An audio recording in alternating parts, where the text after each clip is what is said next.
Bom, o Hospital de Custódia e Tratamento Psiquiátrico é um estabelecimento prisional que foi construído com recursos de um convênio com o Departamento Penitenciário Nacional e que essa construção ela passou por uma série de problemas durante o curso da sua execução. O convênio, embora tenha sido assinado ainda no ano de 2003, a obra ela só foi concluída em definitivo em 2007. E ele, de 2007 para cá, a finalidade dele foi para que os presos que são portadores de transtornos mentais, que outrora ficavam custodiados em unidades prisionais convencionais do Estado, eles pudessem ser separados das demais pessoas, já que em vários episódios de motins, de rebeliões ou situações similares, eles eram os primeiros a serem agredidos, a serem utilizados até como elemento de manobra, como força de manobra perante o restante da população carcerária. Então, esse convênio, firmado com o Departamento Penitenciário Nacional, ele no início, ele sofreu até diversas críticas, né, quando da execução dessa obra, ao que se sabe.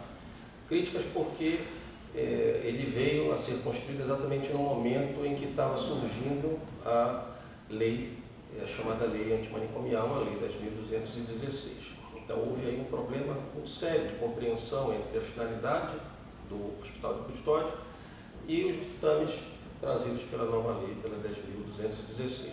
É importante frisar que o HCTP ele é um estabelecimento prisional e ele tem este nome por um impositivo da própria Lei de Execução Penal, já que o Fundo Penitenciário Nacional ele só pode financiar estabelecimentos, construção de estabelecimentos prisionais, de acordo com as denominações que estão na Lei de Execução Penal. Então, na Lei de Execução Penal, o nome do estabelecimento destinado a pessoas portadoras de transtorno mental é o Hospital de Custódia e Tratamento Psiquiátrico, por isso que ele tem este nome.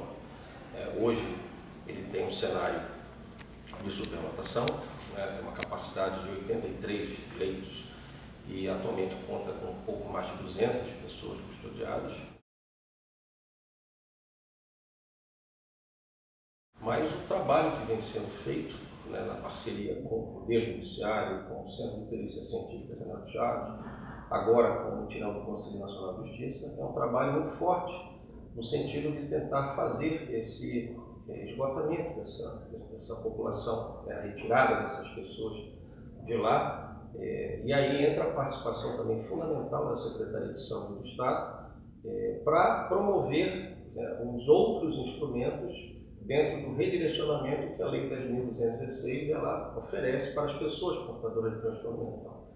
Porque, na verdade, a gente vive ainda um momento de muito conflito entre duas ciências, a medicina e o direito, onde uma trata essa questão de uma forma e a outra trata ainda dentro da matéria do direito penal. E esse conflito, embora a lei antimanicomial ela tenha trazido uma outra interpretação, esse conflito entre essas duas ciências, ele ainda persiste. Eu acho que esse debate ainda precisa prosseguir, porque ainda tem muita coisa para se esclarecer em relação a essa forma de enfrentamento do criminoso que tem algum tipo de transtorno mental.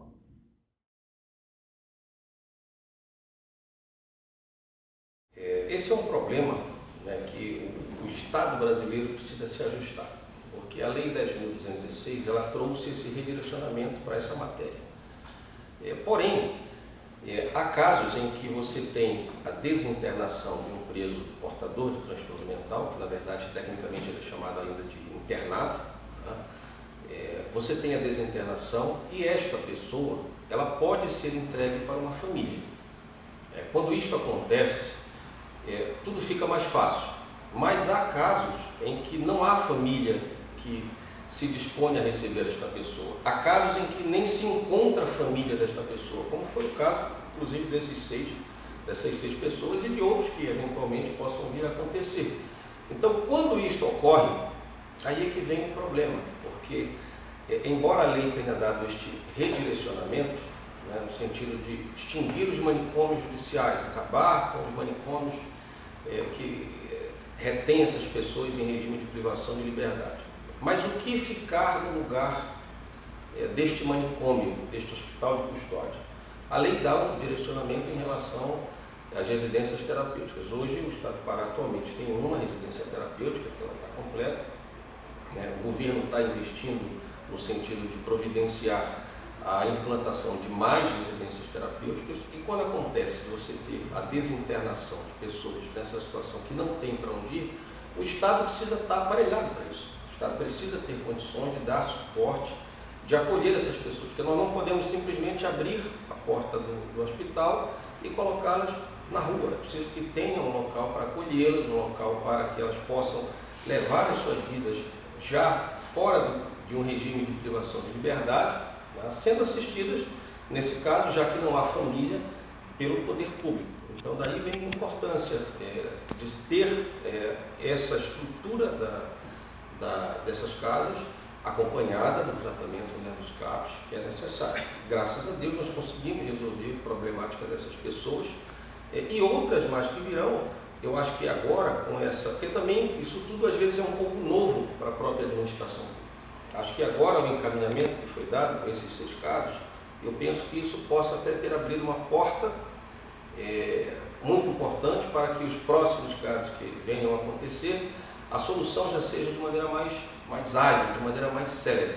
Mas eu acho que a melhoria definitiva disso, ela vai acontecer quando nós tivermos a expansão dessas residências terapêuticas conforme o direcionamento que a lei ela dá. Porque uma vez desinternado, essas pessoas já não são mais sujeitos que estão ali afetos ao sistema de justiça criminal. Já passa a ser uma questão social e uma questão eminentemente de saúde pública e não mais de justiça ou de sistema penitenciário.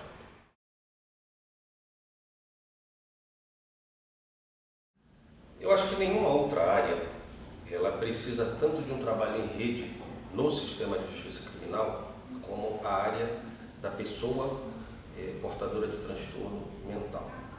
Acho que de todas as áreas que envolvem o sistema de justiça criminal, essa é a que mais precisa de um trabalho em rede. E nessa linha do trabalho em rede, nós estamos num momento muito bom hoje. Qual é o momento que eu classifico bom e por que bom? Porque primeiro que o tema ele foi trazido aos holofotes. Então hoje se discute com mais ênfase essa questão da pessoa portadora de transtorno mental que está em regime de privação de liberdade.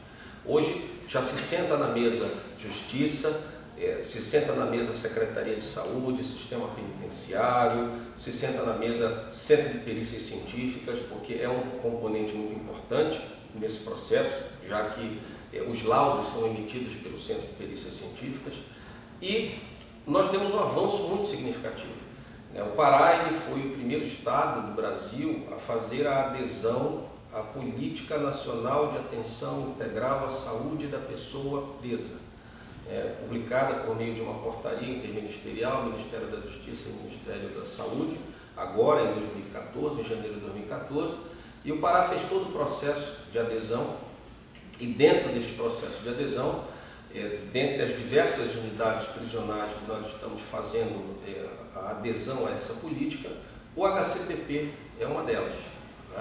E a gente vai fazer a adesão do HCTP com um recorte completo do tratamento intramuros, enquanto a pessoa ainda estiver lá, ainda estiver sujeita a uma decisão judicial que determine a sua manutenção naquela unidade, e também o tratamento extramuros, quando ele já estiver no regime de desinternação, também com essa assistência, não só assistência psicossocial, mas assistência biopsicossocial. E essa adesão à política nacional, ela envolve o papel da SUSIP, enquanto órgão responsável pela custódia, pelo sistema penitenciário, mas ela envolve também a Secretaria de Saúde do Estado e ela envolve também as secretarias municipais de saúde.